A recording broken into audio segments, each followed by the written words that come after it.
Hi everyone! How are you today? I hope you are all doing well. Bumili ako ng HD or external hard drive kasi napupuno na ng space yung laptop ko.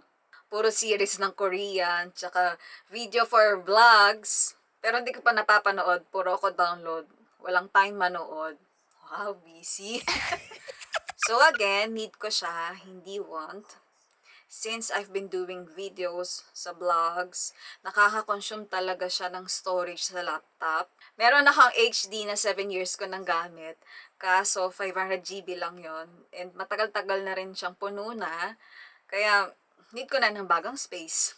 Panoorin nyo to guys, para pag may nanghingi sa inyo ng space, sabihin nyo, bilhan kita 2 terabyte pa.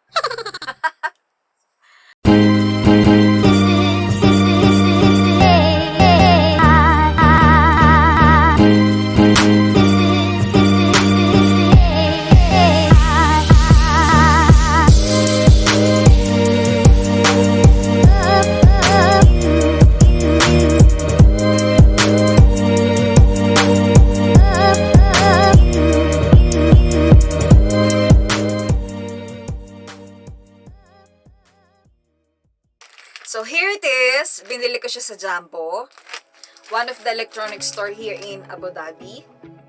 2 days lang na-deliver na siya sa akin for COD. I have checked also sa Virgin Store. Kaso wala silang COD payment. Kaya sa Jumbo na lang ako bumili. Same din naman ang price.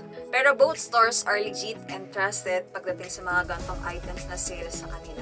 So, ang brand na binili ko is WD or Western Digital as advised by my Utol J. Shout out sa'yo kapatid and sa aking besh Carol. Hello te! Torn ako actually between WD or Seagate. Hindi kasi ako maalam pagdating sa hardwares. I'm working in IT industry pero mas knowledgeable ako with system or software kaysa hardwares. Like paano mag-configure or mag-install ng softwares, mag-troubleshoot ng errors sa email, tapos mang-hack. Joke. WD ang napili ko kasi discounted ang price niya and mas mura siya sa original price niya din compared sa Seagate.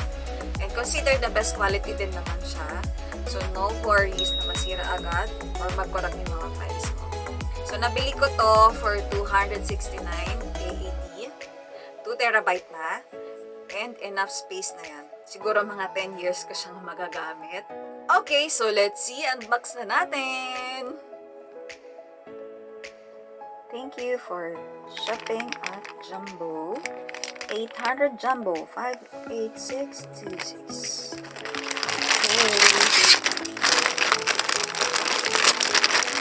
Okay. Free nationwide delivery.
Alright, so ang nagustuhan ko sa WD HD na to is not just user-friendly, but also social-friendly siya.